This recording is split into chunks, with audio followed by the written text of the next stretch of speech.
into the end zone. Touchdown, Indianapolis. Josh Ferguson, his third touchdown now on the year. And the Colts have taken the lead. Kyle Brenza on now for the extra point.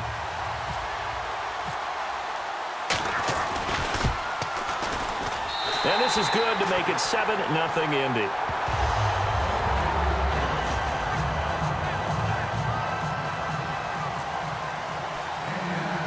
Now after the touchdown, here's Pat McAfee to kick. Here comes Bruce Ellington on the return. And a nice return sets him up pretty good here at the 30-yard line. And San Francisco gets set to go here. And following the interception, just any interception, are you a little bit more cautious when you start that next drive, or no, you just throw that out the window? I think you are. I don't think that there's any way you can run back out there and go, totally didn't affect me. Let's just go ahead and be loose with the football again. You're going to take care of it, but you have to be careful about being too cautious because now you can't run any offense at all. Still want to attack. We'll see how they attack them here. A good run there on first down, and it'll leave them with a 2nd and 2. First play of the drive, let's give credit all around. Excellent blocking, but the guy carrying the ball, he was the finisher. A really nice run.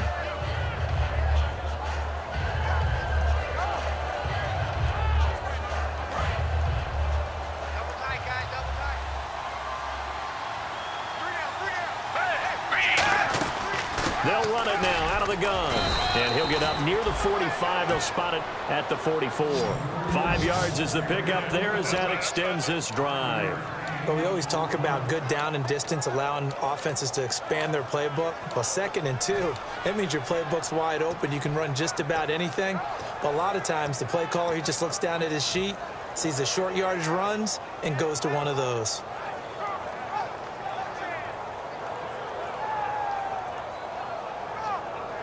Fresh set of downs here. And on the outside, they're playing press coverage.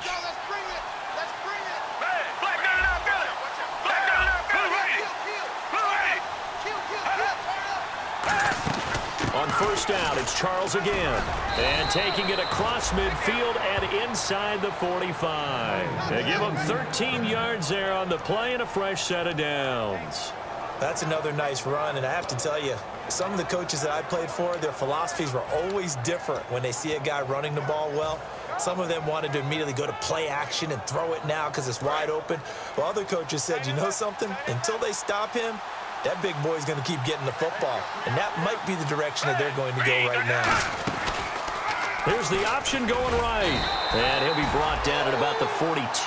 Credit him with a 1-yard gain there to make it 2nd and 9. That's a really nice play, be able to stack that one up. When they get back in the huddle, he's got to tell his guys up front, great job. They kept people off of him, allowed him to run free and make the hit on the runner. Filled the gap nicely, kept him to just a 1-yard gain. See if they stay on the ground for 2nd down.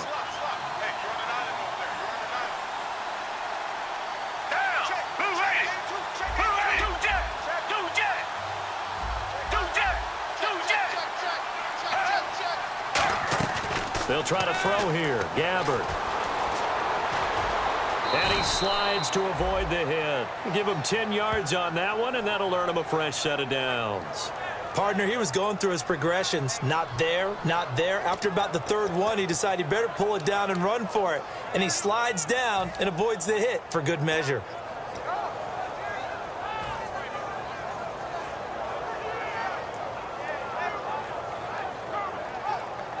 So here we go, 1st and 10 now.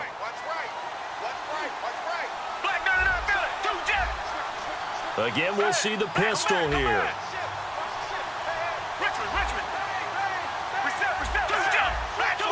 Charles, the lone setback. And he'll get it up the middle. And he'll get this down to about the 30, 31-yard line. 2 yards on the carry there. It'll be 2nd down. That's a good play by the guys on the defensive side of the ball. Held him to a gain of 2. And that changes the playbook a little bit now for the guy calling plays. 2nd and 8. Now he's got to probably think about going to the air instead of maybe staying with the ground game.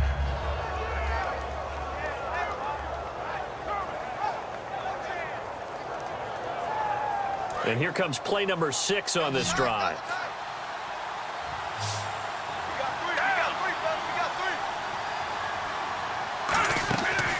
the play fake. Gabbard. Smith catches left side. And down inside the 15 he goes. I know many people like to throw to the tight end, maybe in a little flexed out position because he creates mismatches with his size. But slot receivers do the same thing with their quickness, their speed, and their route running savvy.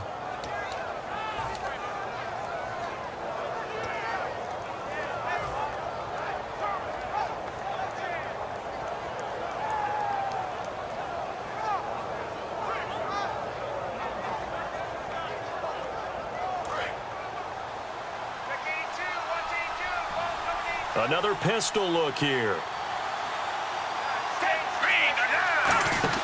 The former Gamecock here. This is Mike Davis. And this play goes nowhere. Losing yardage back to the 15. It's a loss of 2 there, bringing up second down.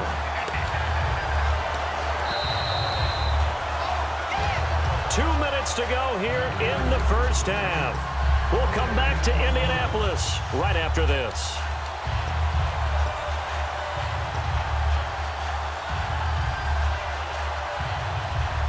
And the offense will be looking to get at least some of this yardage back here. It's 2nd and 12.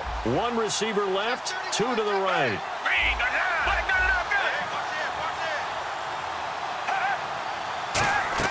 A second down throw for Gabbard.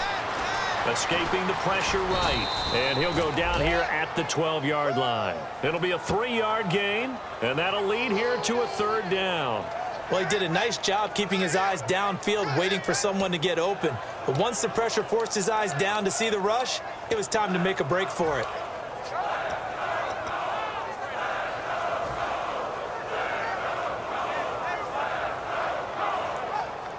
Play number 9 on the drive coming up, and they need 9 yards on 3rd down.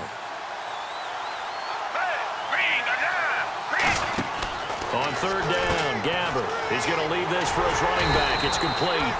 And here he'll get it down to the 7. It's a gain of 5. And that's going to bring up the 4th down. So much about this game is just understanding situations and then having to execute, isn't it? Guard the first down sticks. Don't let them get there. And they rallied and made the tackle. And now here's a timeout called by the Colts on the defensive side of the ball. It's just their first, so they'll have 2 remaining here before we get to halftime. Now Dan Carpenter to try a field goal here. From the left hash, should be a fairly easy one here. And Carpenter knocks it through, and they are on the board, but still trailing. It's 7-3. And that field goal caps an 11-play drive. That's a lot of offense to run to only get 3 points, but they'll take them. Anytime you can put anything on the board, you run to your sideline somewhat happy. And that'll carry over the back line of the end zone for a touchback. And the Colts getting ready to go. And they were able to punch it in the end zone last time. They'll be looking to do that again here for the defense.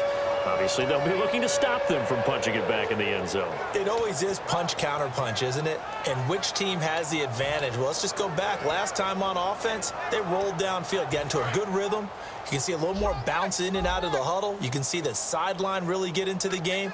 So defensively, you're thinking to yourself, how do we take that away from them? How do we get the advantage back? Let's see what they come up with. I think pressure is always the first way to go. If you love pressure, I love it. We'll see if they dial it up this drive. That one good for 16, and the drive will continue. And defensively, they were in zone coverage there. Do you have to be a little careful? You're losing, playing against a good quarterback like he is, to not play too much zone? Yeah, you have to be careful about how much time you're giving up. I think it's a good point you just brought up. So maybe if you still want to play zone, you go to a zone blitz scheme. And you can drop anyone out of your defensive front. Defensive end, defensive tackle. It doesn't matter. You just exchange someone to bring more pressure towards the quarterback and still try and cover downfield. T.Y. Hilton, the intended receiver. And that'll bring up second down.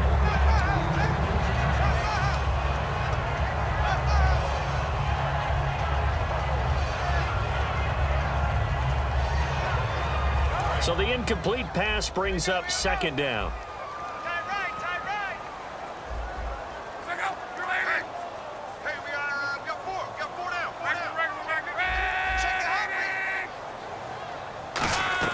On 2nd and 10, Locke.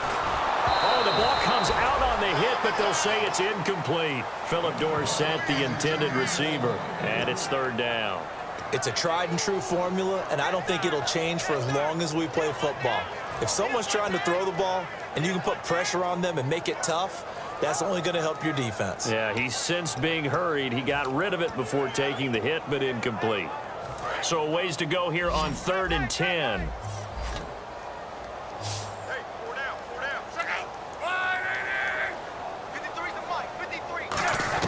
Throwing on 3rd down, Luck. And he's got his man Hilton. And he's brought down after a good game.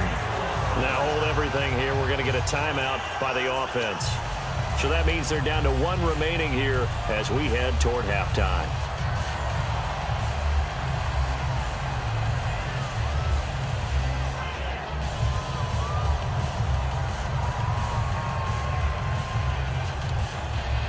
And now a first down following that long gain.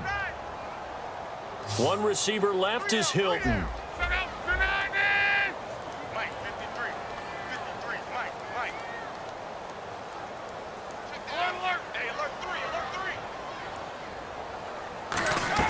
Now a first down throw. Luck going for Hilton, and it's intercepted. A great read, and it's picked off. And they will finally stop him as he's down to the 40-yard line.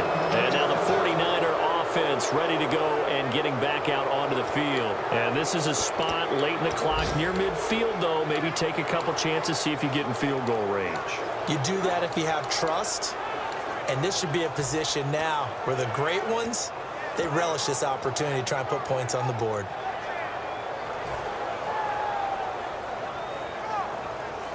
Really nice starting field position here for the offensive unit.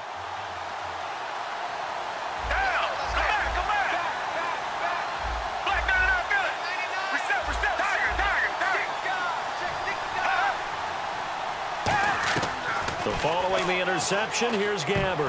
And that's incomplete. Marcus Wheaton was the one he was looking for. That'll bring up 2nd down. There are a good number of coaches that any time they call an in route are really worried about the play because there's so much traffic ordinarily that the ball has to get through to get to the receiver. And on that play, it was batted down.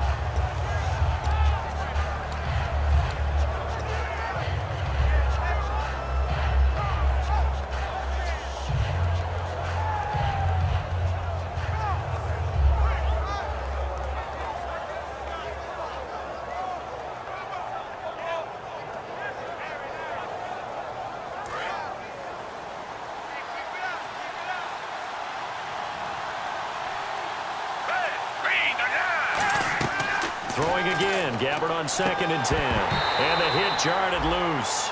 It's incomplete. Normally, he's pretty reliable. Usually catches what's thrown to him. On that play, he simply dropped it.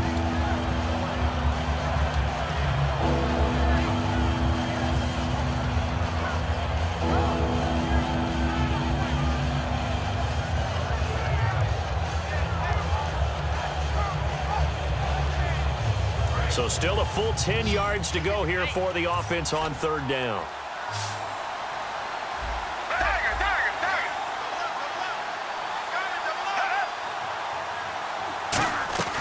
Gabbard from the gun on 3rd down. A dump off for Davis.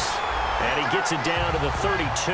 It's an 8-yard pickup, and it'll be 4th down. So much about offense is what... Now whistles come in. We're going to get a timeout here by the offense. So as they take it over, we step aside.